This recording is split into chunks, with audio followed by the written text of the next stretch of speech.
বর্ধমান মেডিকেলের সঙ্গে আছি পালমোনারি মেডিসিন ডিপার্টমেন্টে অ্যাজ কনসালটেন্ট পালমোনোলজিস্ট। তো আগে আমরা সিওপিডিতে যাওয়ার আগে আমরা সিওপিডির ব্যাপারটা মানেটা কি জানি, যে কোনো জিনিসের নামটা তো আগে মানেটা জানতে হবে। তো সিওপিডি আমি একটু পরিষ্কার করে লিখে দিয়েছি, সি ফর ক্রনিক। ক্রনিক মানে কি? দীর্ঘস্থায়ী, বহুদিন ধরে চলে। ও মানেটা কি? অবস্ট্রাকটিভ, মানে আটকে যায়। সেটা কি যায় না যায় পরে বলছি। আর পি মানে পালমোনারি, এটাকে চেস্ট, বক্ষ যেটা বলে আর কি, পালমোনারি এই কথাটা মানে। আর ডি তো ডিজিজ, সব মিলিয়ে হলো সিওপিডি। তো আমরা একে একে আসবো। তো প্রথমে হচ্ছে ক্রনিক, মানে এই রোগটা যদি হয় এবং যখন হয় আস্তে আস্তে বাড়ে, ক্রমে ক্রমে বাড়ে, তার অনেক কারণ আছে পরে বলছি, এবং সেটা হয়ে গেলে সারা জীবন ধরে থাকবে, নর্মাল জায়গায় ফিরবে না। এটাকে নোট করুন একটু। অবস্ট্রাকটিভ মানে কি? আমরা তো শ্বাস প্রশ্বাস যেটা নিই, শ্বাস নালীর মধ্য দিয়ে নিই, সেই শ্বাস নালীর মধ্যে একটা অবস্ট্রাকশন হয়, আটকে যায়। আমি মডেল পরে দেখাচ্ছি। আর লাংসের রোগ, তো সেটা আমি একটা ছবিতে দেখানোর আগে একটা ডেফিনেশন বলি, যেটা এখনই বললাম। COPD is a lung condition, এটা ফুসফুসের মধ্যে হয়। ক্রনিক রেসপিরেটরি সিমটম থাকে, আপনারা তো বুঝতে পারবেন না কি করে কি হচ্ছে। তো এই সিমটমগুলো ক্রনিক মানে মাঝে মাঝেই হয় এবং হতে থাকে, পুরোপুরি সারে না। সে কি সিমটম একটা একটা করে মানে বলে দিই। প্রথমে লেখা আছে ডিসনিয়া। ডিসনিয়া বলি আমরা, মানে এটা শ্বাসকষ্ট, ব্রেথলেসনেস যাকে বলে, শ্বাসকষ্ট হয়। কফ মানে কাশি হয়, আমরা যাকে চলতি কথায় বলি কাশি। স্পুটাম প্রোডাকশন মানে আমাদের কাশির সঙ্গে একটা কফ বেরোচ্ছে, মানে যেটা একটা জলীয় চটচটে বা একটা থকথকে জিনিস বেরিয়ে আসে কাশির সঙ্গে, সেটাকে বলে স্পুটাম। আর অ্যান্ড অর এক্সারবেশন, এক্সারবেশন কথাটা মানে হচ্ছে বাড়াবাড়ি হয়। তাহলে বাড়াবাড়ি হলে এই কফ বেরোতে পারে, এমনিও বেরোতে পারে, রেগুলার বেরোতে পারে। অল্প অল্প করে রেগুলার সকালবেলায় কফ বেরোলো, আর বেলা বাড়লে ঠিক হয়ে গেল। তো এইগুলো কিন্তু লক্ষণ।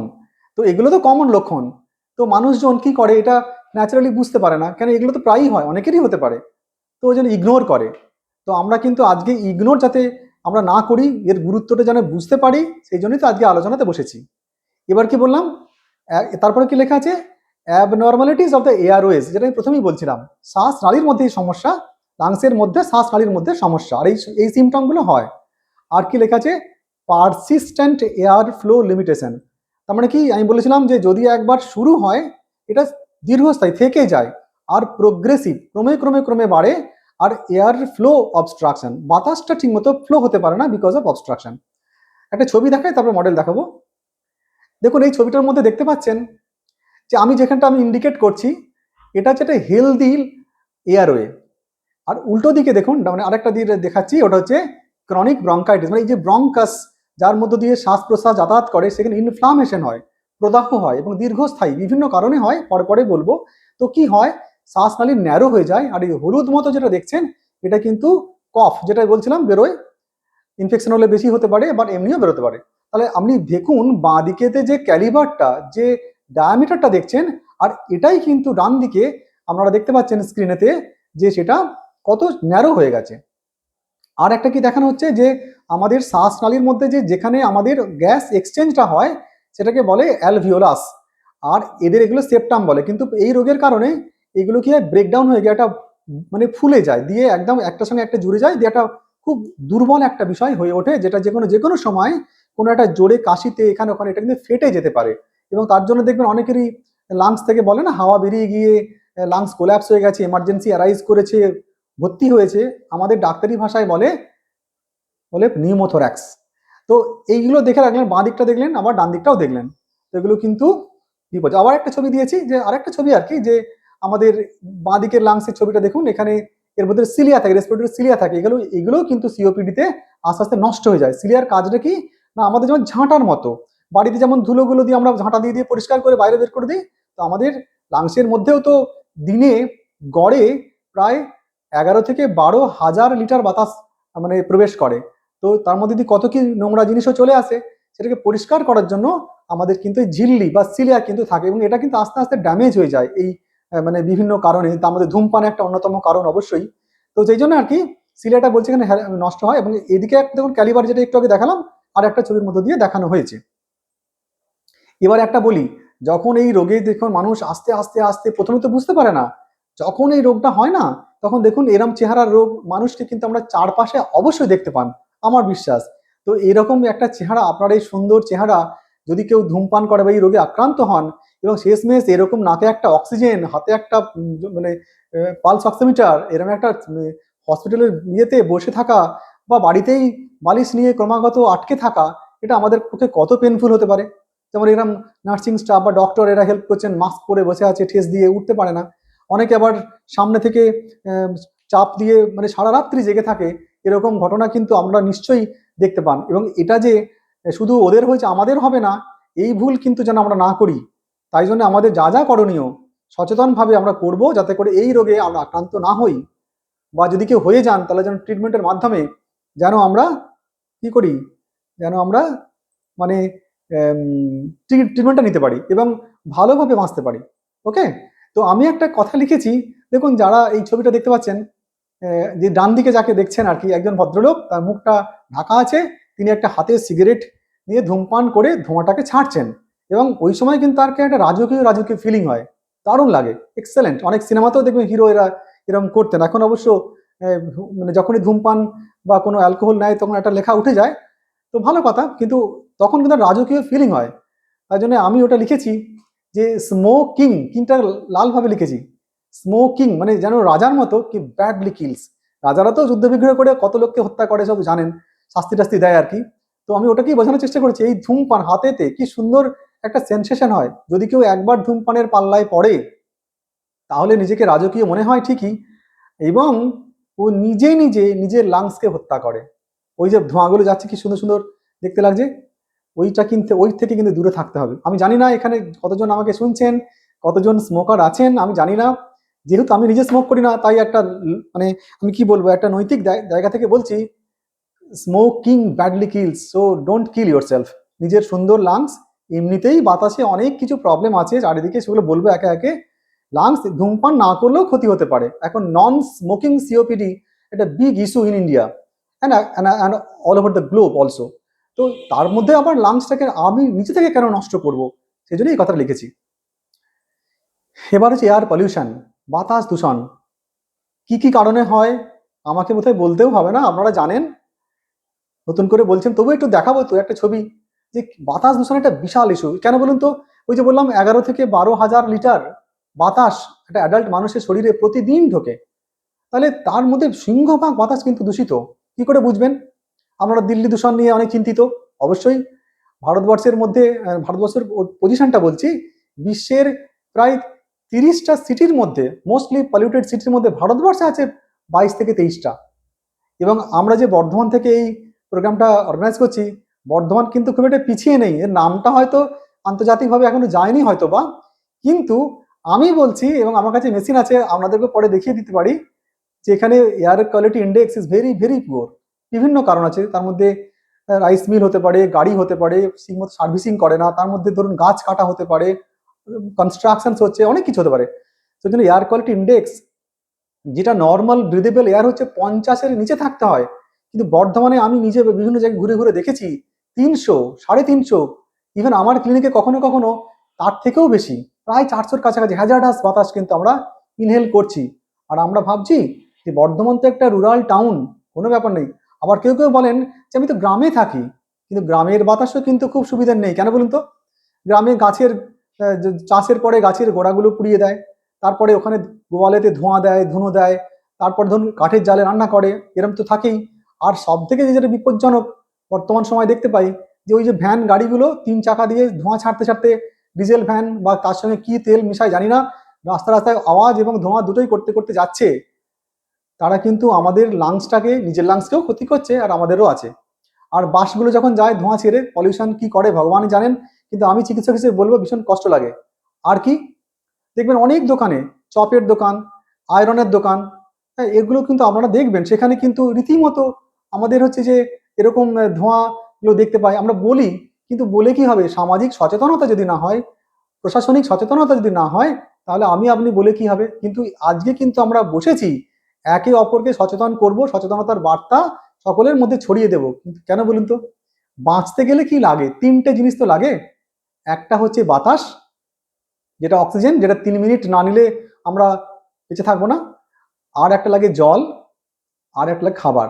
তাহলে একটা হচ্ছে 3 মিনিট, একটা হচ্ছে 3 দিন আর একটা হচ্ছে 3 সপ্তাহ। এই তো জানি 3-এর গল্প।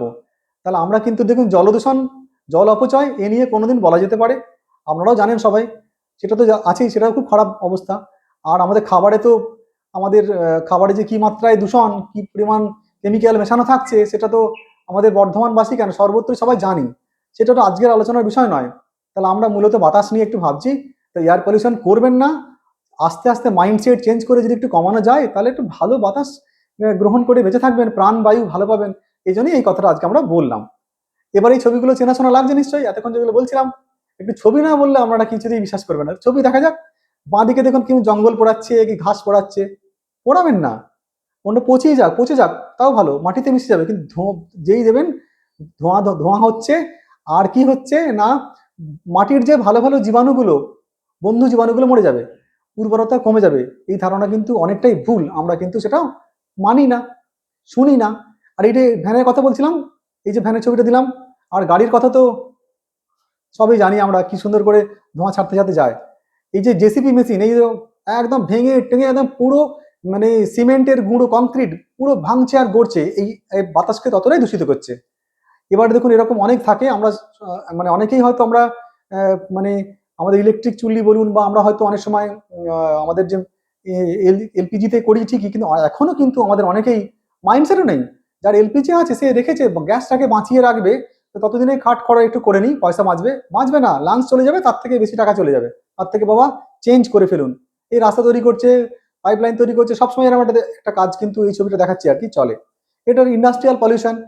এখানে দেখবেন ধাপার মাঠেতে ধোঁয়া অলওয়েজ উড়ে যাচ্ছে, কি বিষাক্ত ধোঁয়া, ঘুঁটে ঘুঁটের কয়লার ধোঁয়া কিন্তু ভয়ঙ্করতম ধোঁয়া, ধোঁয়া এটা মনে রাখবেন, সবাইকে বললাম। তারপর কি হচ্ছে, এই রান্না, এই চুল্লি না এবার হলো, আমাদের বাড়িতে যে রান্না হয় না, সেখানে ধোঁয়া তৈরি হয়। এখন তো সব হাউজিং গুলো দেখেছেন কেমন, একটা ছোট্ট ছোট্ট কিচেন, শোয়ার ঘরটা যদিও বড়, রান্নাঘরটা ততদিন ছোট, ওখানে বাড়ির মহিলারা কিন্তু রান্না করেন। এবং ওদের কথা আমরা অনেক সময় একটু খেয়াল করবেন, একটু বুঝতে পারছেন তো, ও রান্না করে অনেকক্ষণ, তো ওই লাংস কিন্তু বাড়ির লোকের লাংসে চলে যাচ্ছে ধোঁয়াটা। তারপরে তো মসকিটো কয়েলস, মানে এরকম বলে শেষ করে ধোঁয়া, ধূপ ধুনো সব কিছু কিন্তু, বডি স্প্রে, এগুলো কিন্তু ক্ষতি করে লাংসের। আচ্ছা, এটা আমি এবার একটা, আমি বলেছিলাম না যে হ্যাফাজার্ড হয়েছে, যদিও এর সঙ্গে মানে তাড়াতাড়ির জন্য, তো এখানে একটা লিখেছি ইমিউনাইজেশন। আচ্ছা, আপনারা এখানে নিশ্চয়ই adult vaccination or adult immunisation এই সম্বন্ধে বোধহয় খুব একটা সচেতন নন, আমার ধারণা। কারণ ভারতবর্ষে এই অ্যাডাল্ট ইমিউনাইজেশন নিয়ে সম্প্রতি একটু আলোচনা দেখা দিচ্ছে, আমাদের কাছে একটা গাইডলাইন সবেমাত্র এসেছে। এটা আগামী দিনে বোধহয় গভর্নমেন্ট অফ ইন্ডিয়া এটা নিয়ে ভাববেন, কিন্তু এখনো পর্যন্ত বাচ্চাদের যে মানে বাচ্চাদের যে ভ্যাকসিনেশন, এটা নিয়ে যেমন সচেতনতা আমরা সবাই জানি, ছোট ছোট বাচ্চাকে আমরা সেন্টারে নিয়ে যাই, ভ্যাকসিন দিই, ইমিউনাইজ করি, তাই জন্য কিন্তু অনেক ভ্যাকসিন প্রিভেন্টেবল ডিজিজ আর বাচ্চাদের হয় না। সেই জন্য বলবো যে শিশু মৃত্যুর হার কিন্তু অনেকটাই কমে গেছে। কিন্তু হোয়াট অ্যাবাউট অ্যাডাল্টস, অ্যাডাল্টের ব্যাপারে একদম সচেতন নন, অ্যাডাল্টরা নিজেরা একদম অসচেতন, সরকারও তাই। এখন দেখা দিচ্ছে আশার আলো, আশা করি আগামী দিনে বয়স্কদেরও কিন্তু ভ্যাকসিনেশনের ব্যাপারটা আলোচনা হবে।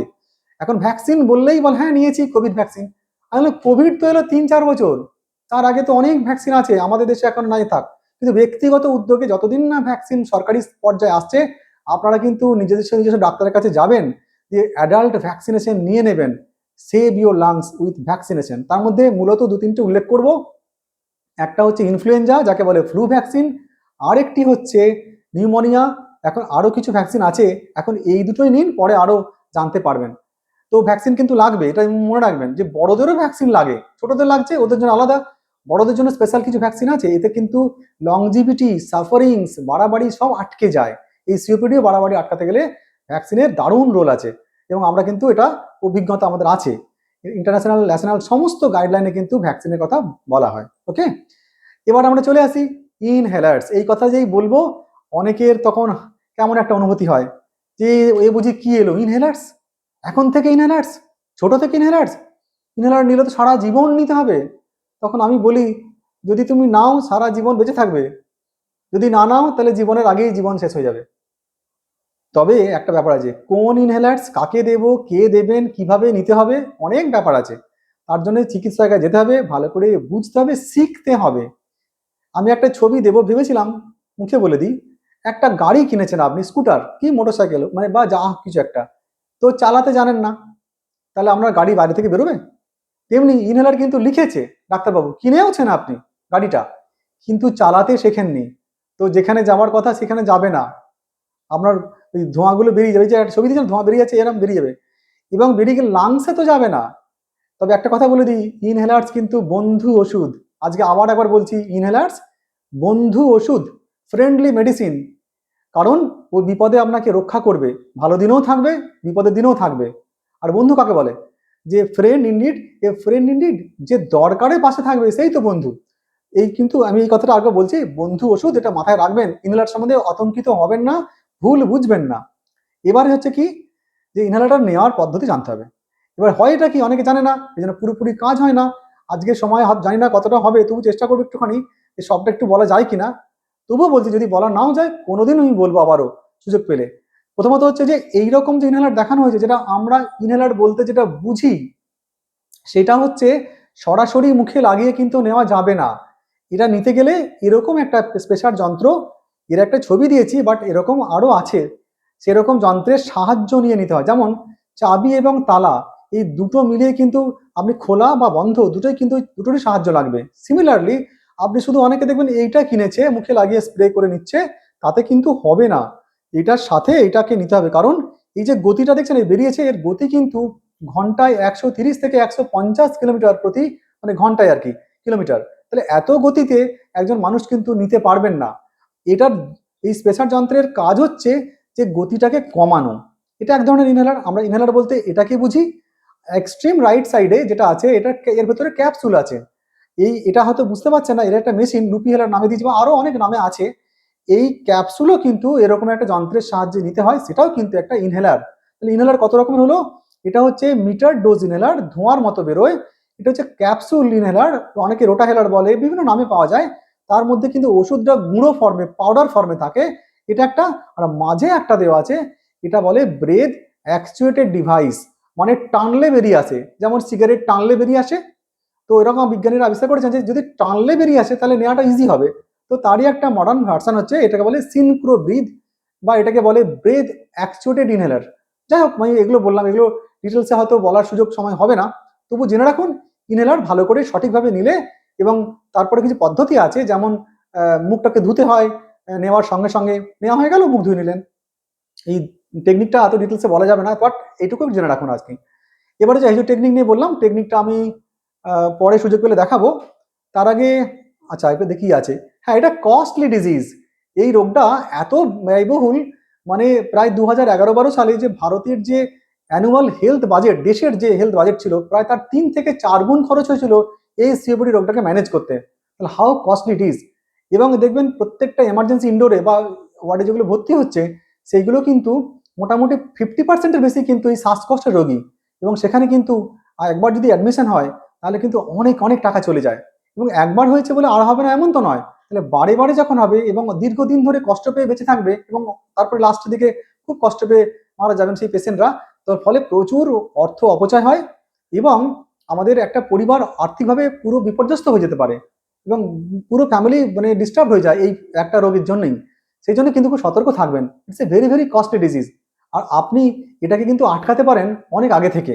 তখন আটকাতে কিন্তু বেশি পয়সা লাগে না। আপনি তো ধূমপান করলেন না, আপনি হয়তো ধূমপান করেছেন, রোগটা হয়েছে, ডাক্তারের সঙ্গে যোগাযোগ করলেন, প্রপারলি ইনহেলার নিচ্ছেন, ভ্যাকসিন নিচ্ছেন, এগুলো কিন্তু খুব খরচ কম হয়। তাতে দেখবেন আপনার খরচটা অনেকটাই বেঁচে যাবে, না হলে কিন্তু বিপদ আসবে। এবারে প্রিভেন্টেবল, আটকানো যায় বললাম যেটা, একটু কি বলছিলাম, ভ্যাকসিন নেওয়া, ইনহেলার নেওয়া, ঠিকমতো খাওয়া, যোগ ব্যায়াম করা, লাংসের কিছু প্রাণায়াম করা, মানে ব্যালেন্স নিউট্রিশন নেওয়া, পলিউশন ক্রিয়েট না করা, এগুলো যদি আপনারা করেন তাহলে কিন্তু এই রোগটাকে আটকানো পর্যন্ত যায়। এই রোগটা কিন্তু মানুষ তৈরি করেছে। এই মানে অ্যাস্তমা রোগ, যেটা আমরা সবাই শুনি অ্যাজমা বলি বা অনেকে অ্যাস্তমা বলি, সেটা কিন্তু অ্যালার্জি, ওটা মানুষ করেনি, ওটা ভগবান করে দিয়েছে। বাট ওইটাকেও যদি ট্রিটমেন্টটা ঠিক মতো করি বা না, মানে করলে ভালো, না করলে কি হবে, ক্রমে ক্রমে এটা এই রোগের দিকে কনভার্ট হয়ে যেতে পারে। আর ধূমপান করে যে পলিউশন করে যেটা, সেটা তো মানুষই করেছে। তাহলে আমরা যদি না করি, সতর্ক হই, তাহলে এই রোগটাকে আটকাতে পয়সা লাগবে না, এটাও বলে রাখলাম। এবার ট্রিটেবলস, ওই যে বললাম ট্রিটমেন্ট করা যায়। এবার ধরুন আপনারা কোভিডের সময় খুব একটা কথা শুনেছেন, কোমরবিডিটি। কোমরবিডিটি মানে কি? এই রোগটা তো হলো, এর সঙ্গে যদি আরো কিছু রোগ থাকে, যেমন ধরুন হার্টের রোগ, যেমন ধরুন কিডনি রোগ, যেমন ধরুন ডায়াবেটিস, যেমন হচ্ছে যে আমাদের জয়েন্ট পেনস, এরকম যে রোগগুলো হয় না, থাইরয়েড, ডিসলিপিডেমিয়া, এগুলো সব এই রোগগুলো যদি থাকে এই সিওপিডির বাড়াবাড়ির সাথে এই রোগ কিন্তু মারাত্মকভাবে ওইগুলো বেড়ে যায়, বা ওইগুলো থাকলে এই রোগের বাড়াবাড়ি বেড়ে যায়। সেই জন্য কোমরবিডিটি যেগুলো বললাম, ক্রনিক রোগ, সেগুলো তার যত্নও কিন্তু আপনাকে খুব ভালো করে নিতে হবে। তাহলে বুঝতে পারছেন তো? তাহলে আমাদের কোমরবিডিটির কেয়ারটা ভালো করে নিতে হবে। কারণ দেখা গেছে যে হার্টের রোগ যদি মানে এই সিওপিডির বাড়াবাড়ি হয়, তাহলে হার্ট অ্যাটাকের চান্স বেড়ে যায়। এগুলো শুনতে কিন্তু অবাক লাগে, বাট এটা সত্যি। আর এটা মাল্টি সিস্টেম ডিজিজ। ধরুন এই রোগে যখন বাড়াবাড়ি হয়, সেই মানুষ তো চলা হাঁটা করতে পারে না, তাহলে তার মাসকুলোস্কেলেটাল সিস্টেম চলে যায়, খুব বিপর্যস্ত হয়, মন খারাপ হয়ে যায়, আর বাইরে বেরোতে পারে না, তাহলে মানসিক রোগ সৃষ্টি হয়ে যায়, ডিপ্রেশন চলে আসে, লাংস তো বটেই, তারপরে ক্যান্সার ডেভেলপ করতে পারে। অনেকে শুনবেন সিওপিডির সঙ্গে ক্যান্সারের একটা ভালো সম্পর্ক আছে। তারপরে আমাদের অন্য যে রোগগুলো, হার্টের রোগ বললাম, কিডনি রোগ, এগুলো সব কিন্তু বেড়ে যায়। এত মেডিকেশন ইউজ করতে হয়, তাহলে ক্রমে ক্রমে কিডনিও ক্ষতিগ্রস্ত হয়। তাই এগুলো কিন্তু আপনারা খেয়াল রাখবেন সকলে। এই কোমোডিটিকে বাড়তে দেবেন না, যত্ন করবেন, এবং রোগ হবার আগে যাবেন, ভালো থাকার সময় ডাক্তার দেখাতে যাবেন। আমরা কি করি, ওয়েট করি কখন খারাপ হব তারপর ডাক্তার কাছে যাব। এটা একটা টেন্ডেন্সি মানুষের, ততদিন বাঁচাচ্ছে, কিন্তু বাঁচিয়ে নয়, বাঁচালে হবে না। আপনি যখন ভালো আছেন, চলে হাঁটে যাচ্ছেন, তখন যান, গিয়ে আলোচনা করুন, এটা ডিসকাস করুন, উনি আপনাকে গাইড করবেন, সো দ্যাট আপনার রোগটা যেন বেড়ে না যায়। ওকে, এবার হচ্ছে আমরা কি করব, পালমোনারি রিহ্যাবিলিটেশন। যদি কারোর এই রোগটা হয়ে যায়, তাহলে কিন্তু আমাদের ব্যায়াম করতে হবে, যাতে করে আমাদের এই মানে বাড়াবাড়িটাকে যেন আটকানোর জন্য এই যে ইনহেলার নিচ্ছি, সেটাকেও কিন্তু অনেকটা ভালো করা যায় যদি আমরা ব্যায়াম করি, রেসপিরেটরি ব্যায়াম, মাসেলের ব্যায়াম যেগুলো দেখানো হয়, আপার লিম্ব, লোয়ার লিম্ব, হাঁটাহাঁটি, প্রাণায়াম, যোগা, এগুলো সব করলে কিন্তু এই রোগে খুব ভালো থাকা যায়, ফলে ট্রিটমেন্ট পাওয়া যায়। এবার আমি বলবো কি, এই ছবিটা কেন এঁকেছি, দেখুন সিওপিডি একটা রোগ, যার বাড়াবাড়ি হলে কোথায় যেতে হয়, এমার্জেন্সিতে যায়। ওখানে যাওয়ার পরে দুদিকে রাস্তা, একটা যদি মোটামুটি বাড়াবাড়ি থাকে তাহলে আপনাকে ওয়ার্ডে দেবে, আর যদি খুব বেড়ে যায় তাহলে কোথায় দেবে, আইসিইউ দেবে, আইসিইউ। তাহলে সিআইসিইউ হবে, না হলে কি হবে, সি ওয়ার্ড হবে, এই সিওপিডি থাকবে না। তো আমি যেটা বলেছি, এমনভাবে কন্ট্রোল করুন, এমনভাবে যত্ন নিন যেন আপনাকে ওপিডিতে দেখতে পাই, সি ইউ অল, যাদের রোগ আছে বা যাদের রোগ হবে, at the rate of OPD. OPD মানে কি, তখন আপনি চলাহাঁটা করতে পারছেন, পয়সা খরচ কম, নিজে নিজে যাচ্ছেন, যেতে পারেন। তাহলে সিওপিডিটা যেটা আমাদের ছিল ক্রনিক রোগ, সেটা আমরা এবারে কি চিন্তা করব, যাতে আমরা ওপিডিতে দেখাতে পারি, মানে ভালো থাকতে পারি, এবং যারা ওপিডিতে দেখাচ্ছে তারা কিন্তু কন্ট্রোল থাকছে যাদের, তারা কিন্তু শেষ দিন পর্যন্ত ভালো করে বাঁচতে পারবে। তাই জন্য উদ্দেশ্যটা কি, প্রিভেন্ট এক্সাজারবেশন, মানে কি বাড়াবাড়ি হতে দেওয়া যাবে না। একবার বাড়াবাড়ি মানে মৃত্যুর চান্স কিন্তু প্রতিবার 10% করে বেড়ে যায়। একবার বাড়াবাড়ি মানে আরো বিপদ হলো, আরো বাড়াবাড়ি মানে বিপদ। তো এই বাড়াবাড়ির যে সাইকেলটাকে আটকে ফেলতে হবে by lifestyle changes, proper therapy, তারপরে হচ্ছে আমাদের ঠিকমতো করে নিউট্রিশন, ব্যায়াম, এগুলো যেগুলো বললাম, এগুলো করলে কিন্তু আটকানো যায়, প্রপার ইনহেলার ইউজ। এবার আর কি করবেন, প্রিভেন্ট করতে গেলে এগুলো কিন্তু করবেন। পলিউশন জায়গাতে যাওয়ার আগে একটা মাস্ক পরবেন, ঘরে একটা এয়ার পিউরিফায়ার যন্ত্র ইনস্টলেশন করতে পারেন যাদের ফান্ড আছে, বা না হলে প্ল্যানিং করবেন, পরে করবেন। ট্রি প্লান্টেশন, যেটা খুব জরুরি। আমরা কিন্তু গাছ কেটে ফেলছি, তো আমাদের বাতাসের মধ্যে অনেক দূষণ বেড়ে যাচ্ছে। গাছ ইমপ্লান্টেশন যেন আমরা করি। আর এখন ফেসবুকে দেখছিলাম অনেক গাছ লাগানো নিয়ে অনেকের মধ্যে উৎসাহ দেখা দিয়েছে, অনেক ঘটনা ঘটেওছে। আমরা যদি সবাই মিলে একটু করে শুরু করি, তাহলে কিন্তু আমাদের সবুজটা বেড়ে গেল, সেখানে ফ্রিতে অক্সিজেন পাবো। অক্সিজেন সিলিন্ডার তো কিনতে গিয়ে কি পয়সা খরচ হয়েছে বা কি অবস্থা হয়েছে আমরা তো জানি। কোভিডের সময় তো বেশ দারুণ অভিজ্ঞতা হয়েছে। আবার যে ওরকম রোগ আসবে না বা ওর থেকে বাজে রোগ আসবে না আমরা তো জানি না। যেন আমাদের গাছ লাগাতে শুরু করতে পারি, বা গাছ কাটার আগে ভাববেন, গাছ তুম করে কেটে দেবেন না দয়া করে। এটা ইনডোর প্ল্যান্টস, বাড়িতে কিন্তু কিছু ইনডোর প্ল্যান্টস বসাতে পারেন। আর এই সবুজ গাড়িটা কেন দিয়েছি, এখন আস্তে আস্তে হচ্ছে ব্যাটারি চালিত গাড়ি, যেগুলো পলিউশনটা অতটা করছে না, মানে সেটাও কিন্তু আমাদের করতে পারি, ইলেকট্রিক্যাল ভেহিকলস যেগুলো, আগামী দিনে হয়তো তাই হবে। এবার একটা এই মসকুইটো কয়েল, কিন্তু সরি, মসকুইটো কয়েল দেখবেন অনেকে বাড়িতে এরকম জ্বালায়, মশা তাড়াবে ঠিকই।